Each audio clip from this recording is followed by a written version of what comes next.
Hey, welcome to the Natural Medic Adventures. I've been looking for one for a while that might be a contender to take the Nitecore 10,000. That's been the king of the ultralight power banks for years, but this one is made out of carbon fibers from FlexTail. It might just take the crown, and it might be a few bucks less than that. So let's take a look and see how it compares. I want to talk to you today about the FlexTail Zero power bank. I've been searching for a good product that meets all my requirements for backpacking and travel, and I think this one might fit the bill. Let's look at the specs on the outside here. First off, this is very lightweight. It's made of carbon fiber. We'll take it out in a second and look at it, but according to the package here, it is 145 grams or 5.1 ounces. And just holding this in my hand, quite possibly the lightest 10,000 power bank I've ever held in my hand. Let's open it up and see what we got inside. Yeah, this is very small. Look how small it is. So it's all wrapped up. Free from its packaging. First off, I love the design on there. I don't know if you can see that very clear on camera, but it's kind of like a checkered type design on the top. Two ports there, one for charging, one for recharging the device, and a power button. All right, pretty simple ergonomics.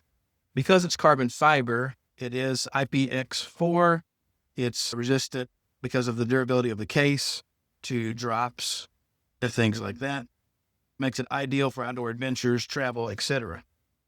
I'm assuming there's some kind of cord that comes with it. And here it is. So you can run this little cord through the corner here. It has a little spot for you to attach this on there. But the cool thing about this is that once you hit the button and open it, there we go, you have, voila, a cord.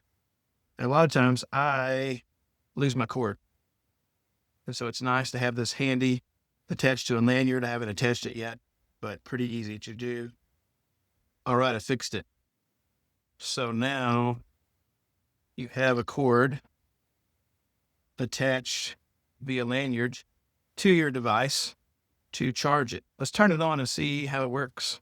We have some lights indicating that it's on, and this, I'm sure, indicates how much charge it has. It's fully charged. Let's just plug it into my phone right here, which is in need of a charge, and we'll see how that does. Unplug it, plug it back in. My particular phone, your phone may vary. With my particular phone, I plugged it in and it said turbo power whenever I plugged it in. So what you'll see on this guy, right on the right side right there, when I double press it, it changes to green. So that puts it in regular power mode. And when you double click it, that puts it in supercharged mode. You get about 20% more power than you would under a normal circumstance. Now, I've not used this to charge my phone from nothing to full charge, so I can't tell you how long that takes.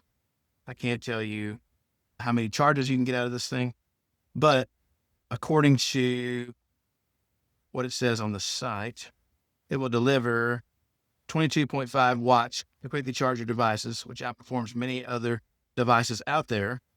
I already mentioned the carbon fiber durability.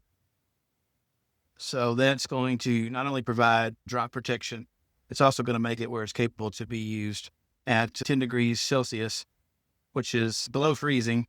So it makes it an ideal charger for the cable that you need or the device that you need. And because of its small size, it is certified UN 38.3, which means it's airline approved. You can take it on an aircraft. But I tell you what I like about it. I do like that the cord is handily available. Basically just fold it in half, put it in here, and you have a cord that can charge your phone from the device port, which is the orange one. And then it can be recharged from the other port using the same cord.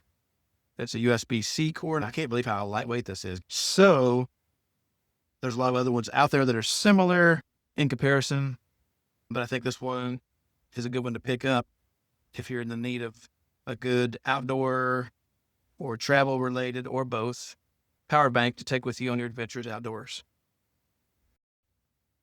So, of course, a couple of trade-offs. This is IPX4, which means it's splash resistant. You cannot immerse it in the water. But is it light enough to justify that $53.99 as of this recording price tag? Let me know what your thoughts are about this lightweight, nifty little power bank that could be a good contender to replace the old Nitecore. Thanks for watching. We'll see you next time, and I'll see you out on the trail.